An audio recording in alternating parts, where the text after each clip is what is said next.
Thanks again to Plum T for that run of Burning Rangers. Had a couple donations come in during that run. Didn't get a chance to get to them quite yet, so we'll do that right now. We had a $55.40 donation from Cullsoft. Greetings from England. Thanks again for another fantastic marathon. And what's this? Burning Rangers, one of my favorite games of all time, and much missed after my Saturn died. Making an appearance? Fantastic. I'm really looking forward to this run. Good luck to smoothing Plum T. Please put half of this donation to naming Terra Alice in Final Fantasy VI, and half towards saving the animals in Super Metroid. Because if you haven't got time to save the animals, you're not going fast enough.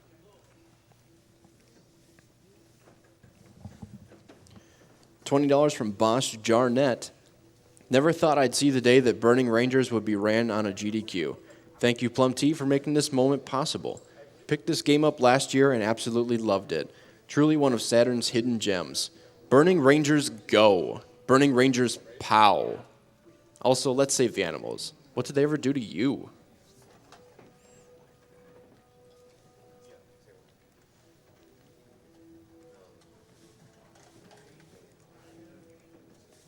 We have $10 from Asura. Hey, SGDQ, awesome games have already come and more are to come. I see we have a task spot block yet again. Can't wait for that. Good luck to all the runners. May your inputs be ever in your favor. Donation to Donation Reader's Choice.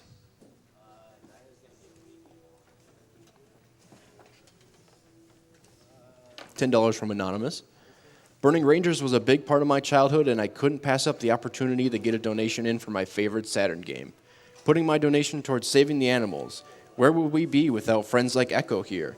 In the immortal words of Dennis St. James, sight of night, I cheer to embrace a magic. $5 from Sia2. Hi from New Zealand. Love watching all these amazing runners absolutely wreck these games. Keep up the good work, guys.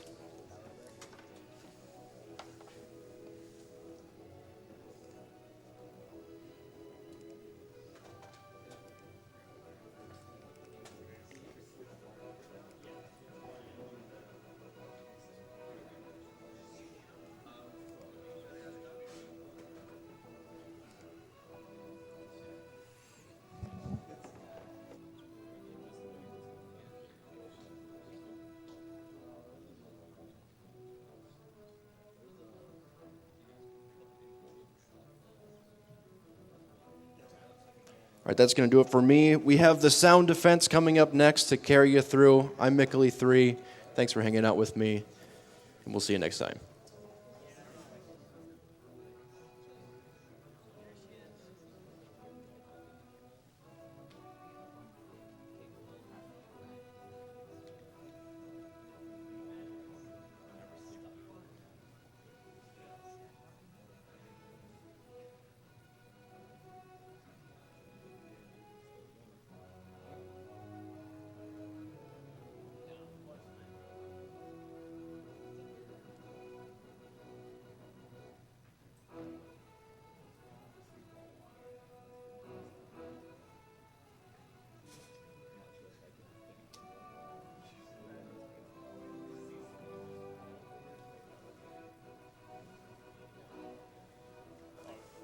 Hey everybody, I'm the Sound Defense, and you are watching Summer Games Done Quick 2016. You just saw Burning Rangers, performed by Soothing Plum T, and you're about to see Bomberman 64 Any Percent, played by LivelyRaccoon. We still have some donations left over from the previous block. Here is $10 from Digi Valentine. I absolutely love Burning Rangers, and I hope Sega considers porting it to modern consoles. I'm so glad to see this game being run at SGDQ. Thanks, guys.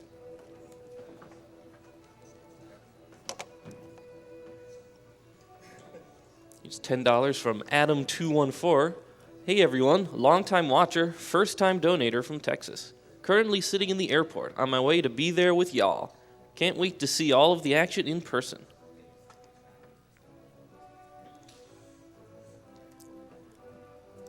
Anonymous donates $50. It's always a great week when GDQ is on. Keep up the great runs, and thanks to all who helped make this event happen.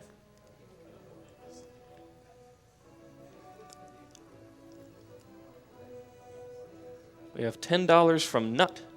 What is going on? Greetings from Australia, and shout-outs to the 6 or so people visible on the crowd cam.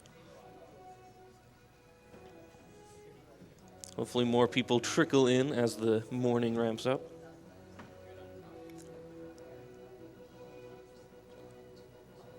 We have $5 from Amayuro Akago.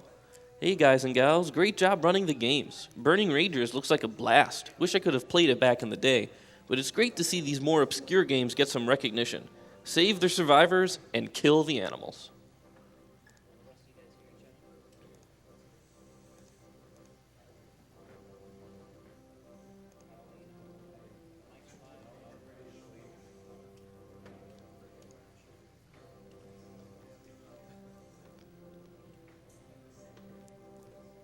If you're looking for some things to put your money towards, we are still working on that Skyrim glitch exhibition.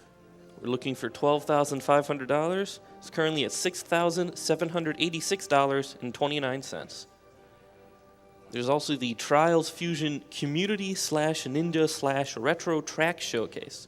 We're looking for $7,500 there. We're still only at $564.37. So any donations you can make to either of those can make the marathon last even longer.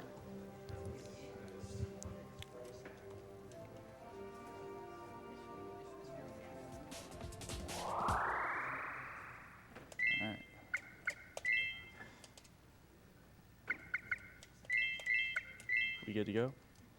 All right, so should I count down? 5, 4, 3, 2, 1, go. Okay, so what Lively did there at the start of the run is when he selected his file, he reset the console. This creates the file and allows him to skip a really long cutscene. And that's the start of the run. So this first level is a pretty simple level. It sort of teaches you how to play the game and what buttons do what. So in a speedrun, it's quite straightforward. Essentially, you go around, you run, and you activate all these switches, I guess you could call them. And yeah.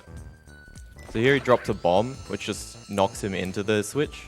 So when Bomberman falls from a certain height, he normally stumbles. And by dropping the bomb on his head and knocking himself into the switch, it allows him to not have to stand still for a while. And we can do some donations now. We have $10 from Anonymous. Though I don't watch speedruns often, I have to donate to such an amazing cause. Keep up the great work, you fantastic people, you. If you're looking to have your donation comment read, now is a great time to donate. Alright, so right now Lively's going to do one of the first sort of bomb jump sort of things. So he throws that big bomb, which allows him to jump across the gap and saves him walking around to the back and up the stairs.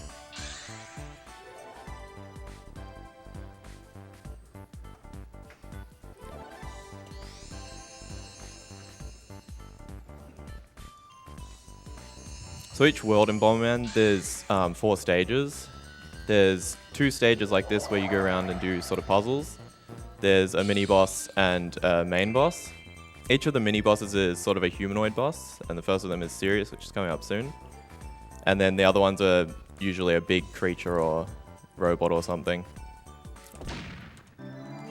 So with the humanoid bosses, they usually take 3 bombs to defeat. Or you can knock them out and throw them off the edge, which is a lot quicker. So for all the mini-bosses, we usually have a way to quick kill them by throwing them off the edge.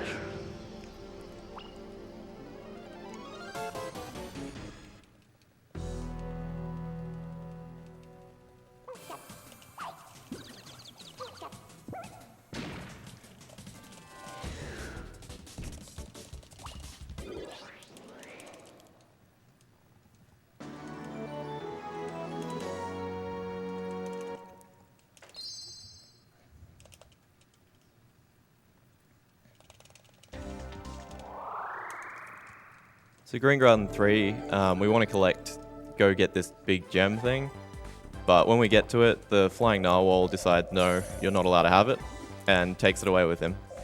So this level is going around and trying to get the gem while he moves it around. You'll notice at the start of each level, he'll zoom the camera in. This is because when the camera is zoomed out, it can create a lot of extra lag with all the extra enemies loaded. And having the camera zoomed in just stops lag occurring. Or helps stop lag occurring.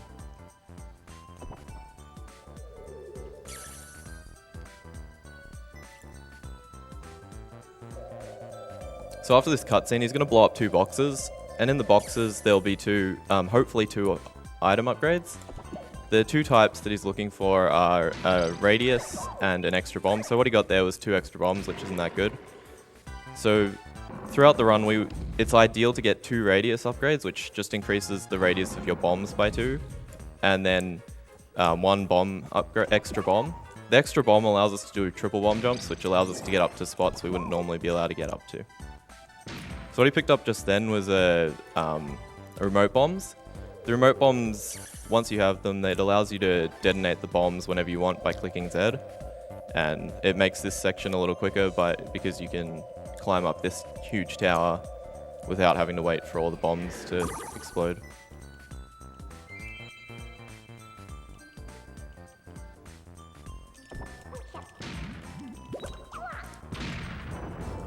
So by standing where he is now, he falls straight into the teleporter, which means he doesn't have to move after the bridge collapses.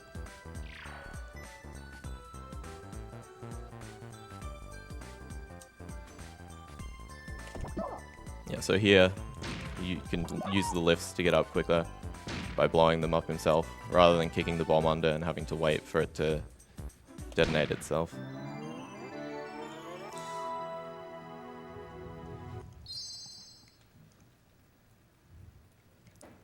Alright, so Dragon's the first boss.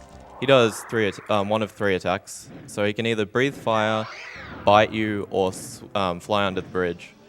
The best pattern is he bites you, because you can actually get a 1 cycle by hitting him with 3 bombs in that 1 cycle, and the other 2 you can only get 1 hit on, which isn't good.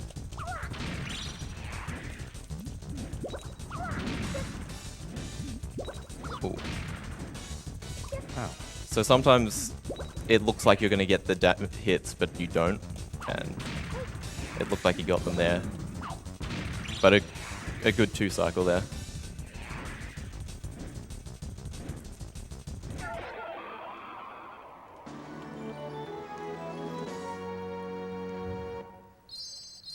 So at the start of Blue 1, he'll try to collect some more power, upgrades.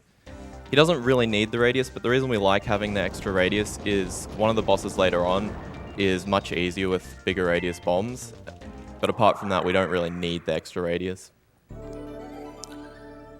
So Blue 1, as well as collecting power-ups, it's also one of the has a lot of the biggest skips. So usually you go around, you press a bunch of switches and knock down a bunch of bridges, but with this 2 bomb jump, we can just get up here and skip pretty much the whole level.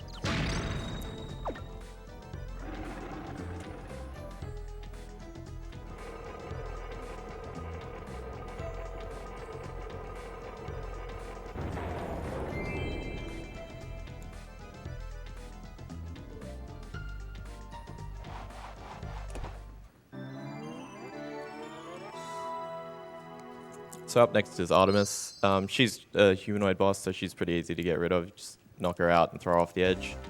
If you mess this one up, it's probably one of the longest, most difficult fights, because she's hard to knock out when it's not the initial phases of the fight.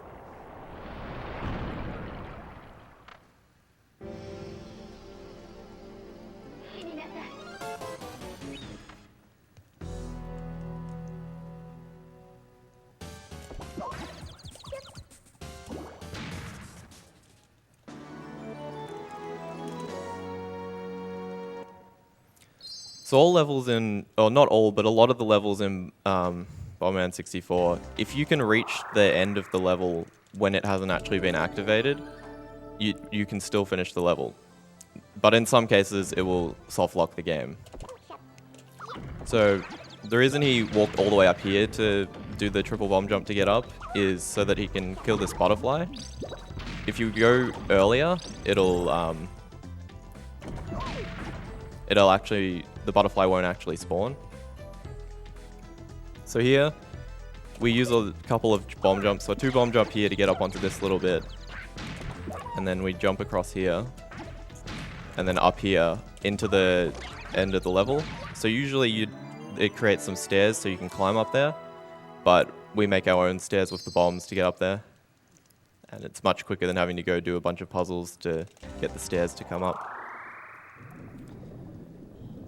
So Leviathan, who is a fish, has 3 attacks. He can stomp you, he can wag his tail at you, or he can cut up your bridge and send a massive wave at you. The best pattern is him stomping you, because it allows you to throw a bomb into his mouth and do 2 damage. And then you can do 1 more hit after that, which leads for a quick fight. And yeah, so he got the stomping attack. It's actually possible to get an extra hit on that phase, but it's very difficult to do. And if you mess it up, you're likely going to blow up the his angler thing, which won't let you get that attack again.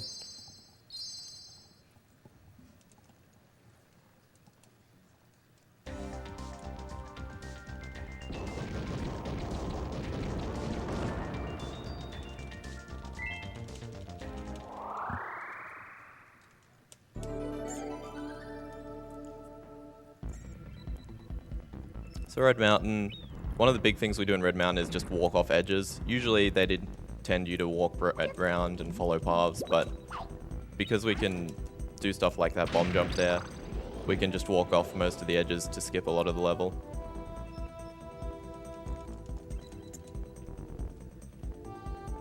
So coming through here, at the bottom of these stairs, Lively's going to place a bomb on a very precise pixel. This is because he thinks it despawns the cone enemy at the top, but we've found that it doesn't actually do that.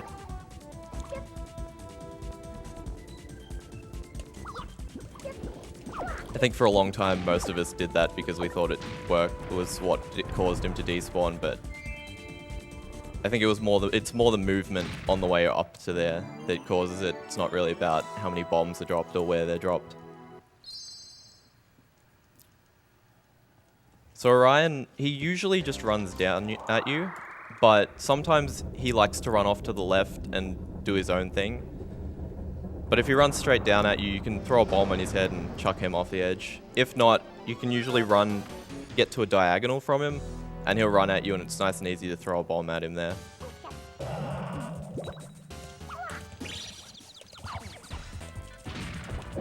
That was unfortunate.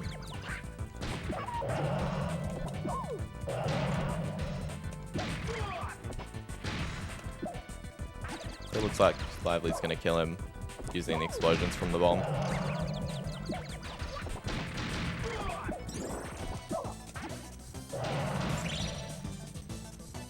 So the reason we got the heart earlier, I didn't explain this, it's used for a glitch later on, which saves about 30 seconds by skipping a boss and some cutscenes, or a mini-boss in one of the levels and some cutscenes. So what hearts do is they allow you to take an extra hit of damage, and yeah. In normal mode, when you lose a heart, it actually will remain on the field, so you can recollect it, but in hard mode, they disappear as soon as you get hit. So just there, he dropped another bomb on his head just to allow him to get into the cutscene without Bomberman stumbling. So coming up at the top here, there's a little cutscene skip, which allows Bomberman to jump across into the end of the level. It actually skips having to blow up 4 pillars, and also the cutscene of the bridge falling down. And it saves about 10 or 12 seconds.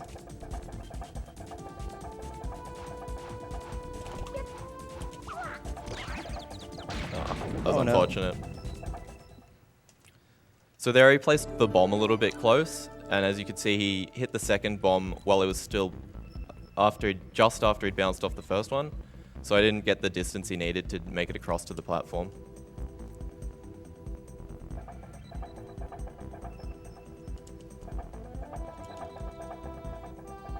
You can read a donation now. We have $64.64 from Robo Bluebird. Go Lively Raccoon. Have fun and don't trust Sirius. Runner's choice for the money.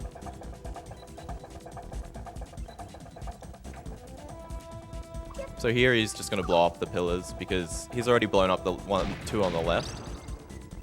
So it's quicker to just blow up the other two.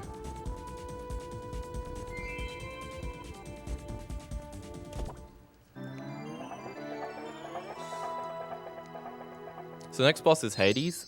He's a big robot that's controlled by Orion. The best pattern is for him to spin straight away, which allows you to do all the damage to him in one cycle. But if he doesn't do that, he'll punch. And punches, if he does only punches, it'll be an extra 2 cycles on top of the spinning one. So yeah, here he's punching.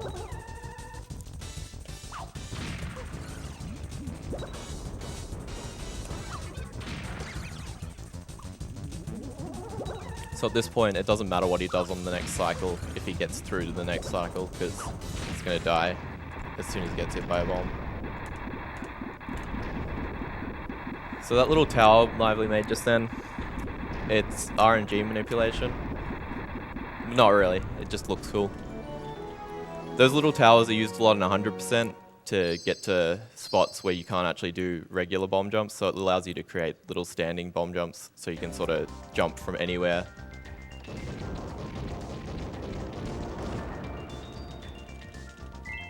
So here Lively's gonna, because he lost his heart when he fell into the lava, he's gonna recollect a new one. There's a couple spots we can do this out throughout the run, but here in White 1 and back in Blue 3, I think it is, yeah, Blue 3, are the quickest 2 hearts to get, so those are the 2 we usually aim to get. So just there he does a little 3 bomb jump to get up to that ledge, which saves him walking around. So here there's some wind, and the wind actually stops you from being able to climb up these hills. But you can get around that first little section and up to here and wait for the wind up here instead of down at the bottom, which is quite quick.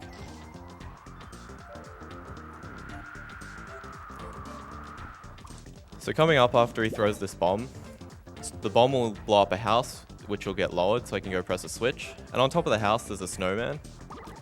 You can actually do some jumps off the snowman, and one of them will save you, if you get, depending on the angle you come off from, you will either save like 0.2 of a second, lose 0.2 of a second, and if you don't do it, you'll get what time you would have gotten. Right there, because he came off diagonally instead of down, straight towards the switch, he actually lost 0.3 of a second, so he probably shouldn't have gone for that.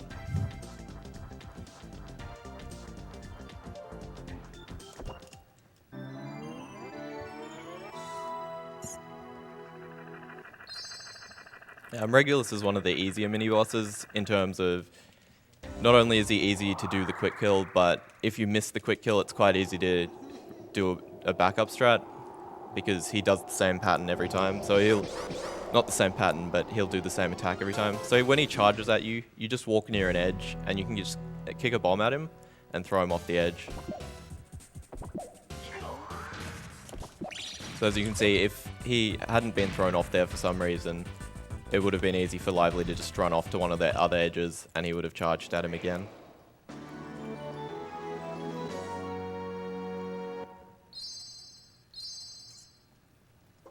So the next level is slippery, shiny floor. And it's just an ice level with ice physics. There's not really much to it. The only other gimmick to it is in the middle rooms, the floor gets inverted. So instead of looking from above, he's looking from underneath. But because we know that all these rooms you just run straight, it's not an issue that the camera's messed up. We got a fair bit of time in this level for donations. We have $20 from Ashkin Honordust. Let's go Lively. The only reason I'll wake up at 5 a.m. is to watch a sick Bomberman 64 run. Sick to see you come this far. Here's $40 from It's Baris. Love seeing one of my favorite N64 games played. Great cause to give to as well.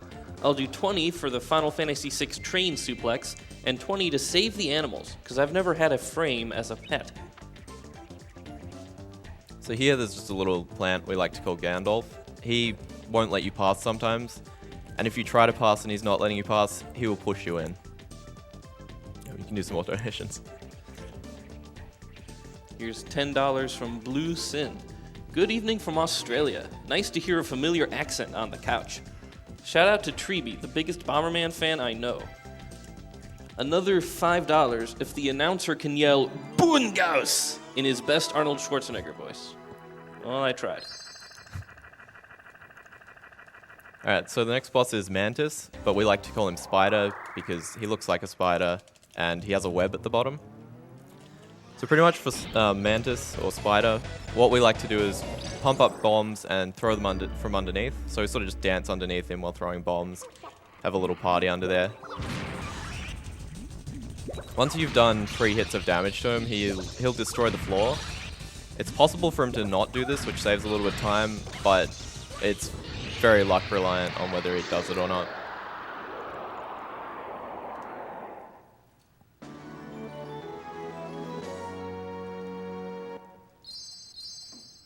Alright, so after beating the first 4 worlds, it allows you to go up to Black Fortress, and this is Artemis, what's his name? Altair's. I kept calling him Artemis yesterday as well. Up to Altair's base. So, Black 1 is what we like to call traffic. Essentially, we just run through the traffic and try not to get hit. The cars and buses have very specific patterns, so it's easy to know where to stand on each screen. And we just do little jumps across those gaps, which saves us running around to above the floor on those platforms and having to do some backtracking in areas. Time for a donation. Here's $200 from Kyle13. I have nothing clever to say, but thanks for doing this. I've had a lot of entertainment this week because of SGDQ. Also, I used to play Bomberman 64 so much as a kid. This game rules.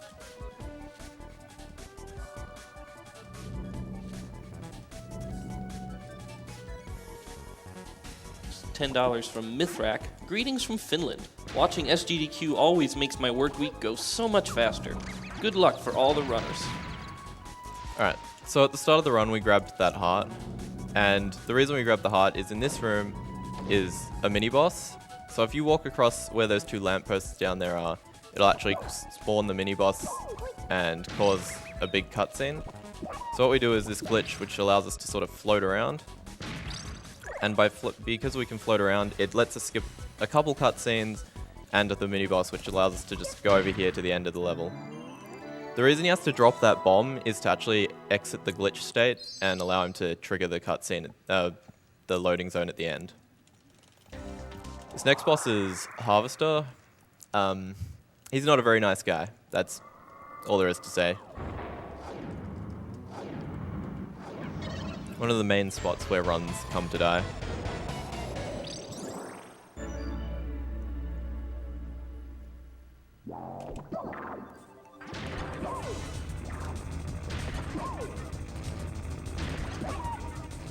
One of the reasons he's quite difficult is because he moves around a lot and will put giant explosions everywhere, which can kill you quite quickly. Whoa. Very lucky there to miss getting hit by that laser. So most of the other bosses we use big bombs on, but Harvester, because you can kick the bombs along the ground and he's on the ground, you can hit him for half hearts, which is usually quicker than using big bombs. Nice 5 card there. So on most of the bosses, you can get cards by destroying different parts of their bodies. It's not useful in any percent, but a lot of the time on Harvester, you'll get it just by going quick. So this is Trap Tower, one of the worst levels in the game, but we just skip a lot of it by jumping over fences, jumping up onto ledges. And so in each of the parts of the level, he'll go around, do the puzzling stuff, and then he'll step on one of those flying elephants you just saw there, which takes him up to the next level.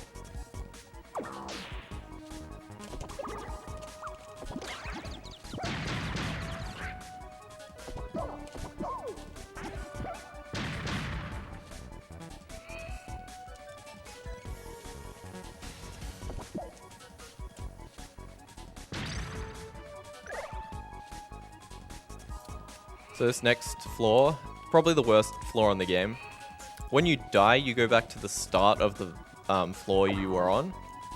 And this one, because you're walking on this small edge that usually has enemies on it, they quite often knock you off into the... And then you have to re-click this switch and redo everything you've done up to that point. So you can lose quite a lot of time on this level by dying on it.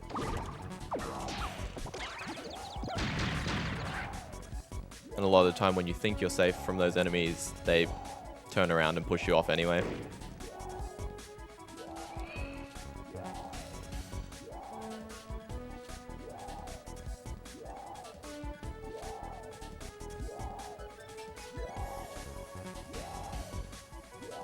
So in this next room, there's a big door.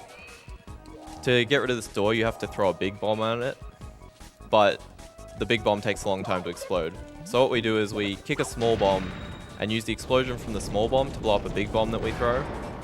And this blows up the door a lot quicker, but requires you to mash really fast.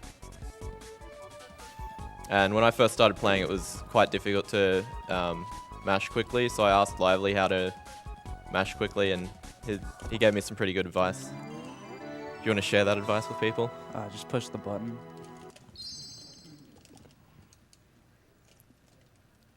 So up until, I think it was about halfway through last year, this fight was very RNG reliant, because we needed Vega, the little ship there, to not attack us at the start, because we stood still for about 3 seconds.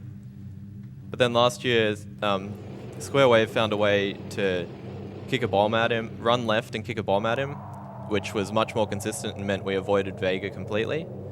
And then one day when I was doing that strat, I accidentally walked a bit far, and this is what happened.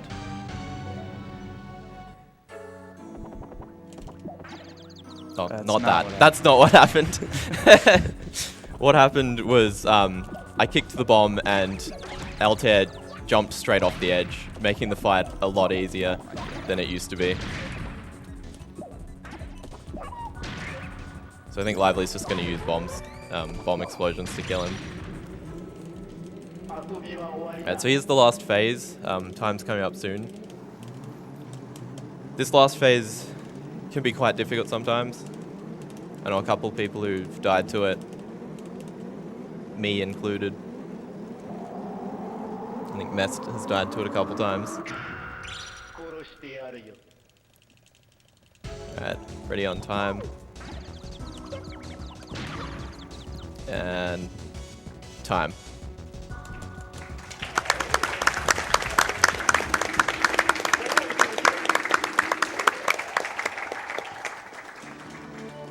So yeah, that last fight you really shouldn't die to, but if you don't pick him up quick enough, sometimes the bomb that you use to knock him out can kill you. So that's Bomberman 64.